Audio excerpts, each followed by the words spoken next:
You're listening to the Eyes on Washington podcast, Holland and Knight's overarching public policy and regulation podcast series. Our public policy and regulation group has an ideal combination of lawyers and lobbyists with a comprehensive understanding of the federal policy and regulatory process.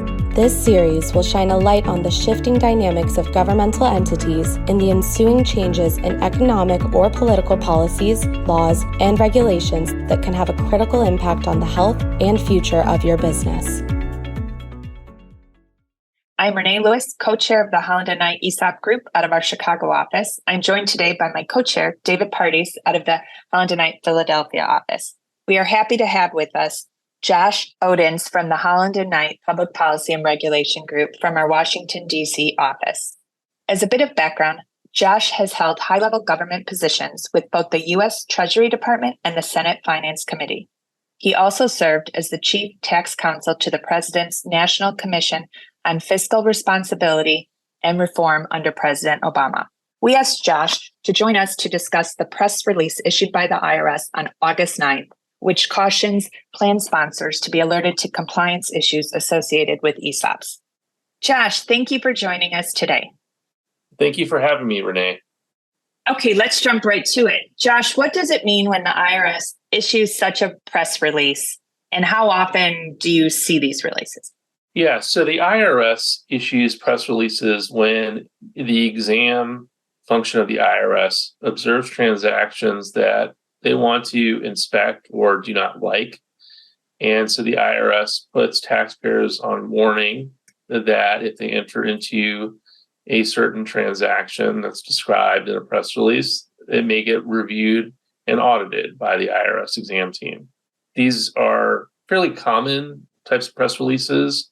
They can take multiple forms, like adding a transaction or a type of form to the dirty dozen list of transactions that taxpayers should be on the lookout for. But this is, one way of notifying the tax community and taxpayers about transactions the IRS does not like.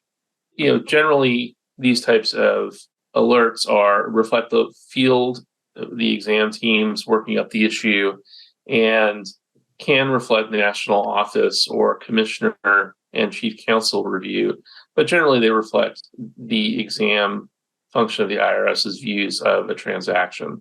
Thanks, Josh. One thing that's caught the attention of the ESOP community is that the release begins with a broad statement that the IRS wants to ensure that high-income taxpayers pay what they owe.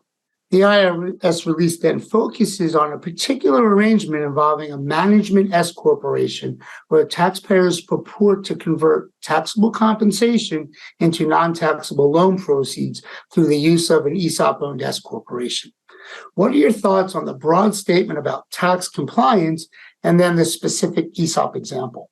It's not unusual for the IRS to issue a statement about tax compliance. If you look at the Dirty Dozen transactions list or Dirty Dozen issues that taxpayers should be aware of as they go into tax season, the IRS does remind taxpayers and their advisors to comply with the law. So this is, I think, a boilerplate statement. But the press release describes a specific transaction that is on a management company S corporation ESOP, and has placed it on the abusive tax transaction list on the IRS website. And so, look, I believe the ESOP community is aware that the IRS has long expressed an interest in the use of S corporations for abusive ESOPs since the Commissioner's TEGE fiscal year 2020 program letter identified ESOPs as a priority item.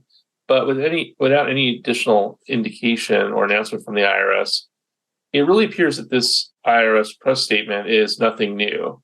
Again, without further information from the IRS, it would appear that unless Congress acts, the IRS will continue to go after these transactions it does not like, such as the management company transaction described in the press release. Thanks for pointing out the additional information on the IRS website. In addition to the description of the management company S Corp ESOP, this page mainly describes listed transactions. For those of us who are not tax administration experts, can you explain what it means to be a listed transaction? And is that the same thing as an abusive transaction? it is quite different than an abusive transaction. So if the IRS lists a transaction, it immediately places a series of burdens and potential penalties on the table. The burdens fall on both tax advisors and then also on those that enter into these transactions. If a transaction is listed, a material tax advisor must report within a short time frame the transaction to the IRS and describe it with sufficient particularity for the IRS to then be able to audit that transaction. It also requires the material advisor to maintain a list of all taxpayers that have entered into that transaction.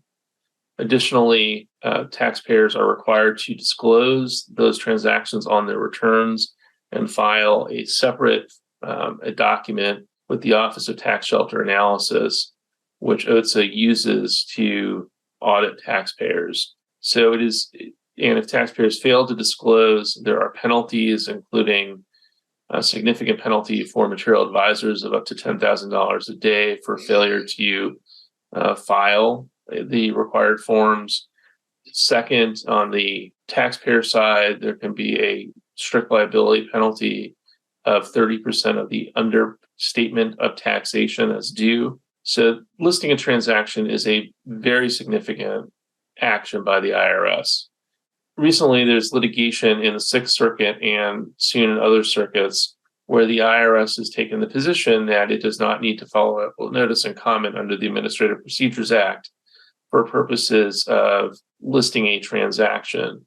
The Sixth Circuit in Mann Construction held that, in fact, the IRS and Treasury must go through notice and comment to list a transaction and to, in a sense, turn on the reporting and penalty provisions in the code. So in the last two listed transactions, the IRS has in fact done that. It has gone through notice and comment. Whereas an abusive transaction, it's a transaction where the IRS has taken a position that it believes the transaction is of concern. It will get audited, but there are no additional requirements to report that transaction for the taxpayer and for the material advisor.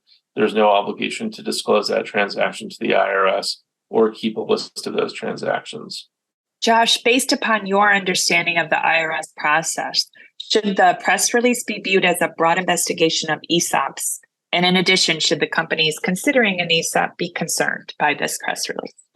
So I think those taxpayers that are entering into the transaction that is described in the press release should be concerned that if they were to undertake that transaction, the IRS will audit that transaction. Once again, this is an IRS position. It does not necessarily mean the transaction does not work, but a taxpayer should be aware they are probably picking a fight with the IRS. But if your structure is different, then no, the IRS is not picking a fight broadly with the ESOP community. It has identified a specific flavor of a transaction that it doesn't like, but it is in no way picking a fight with all ESOPs. And if it wanted to do so, it could seek to have Congress change the law, but that's not what is occurring here. Great. David and I would like to thank you for taking the time to join us today and sharing your insights, Josh. We hope those of you in the ESOP community find this helpful. If you have any questions, please do not hesitate to reach out. Thank you for listening to the Eyes on Washington podcast, brought to you by Holland and Knight's Public Policy and Regulation Group. For more information on our Public Policy and Regulation Group, please visit hklaw.com/ppr.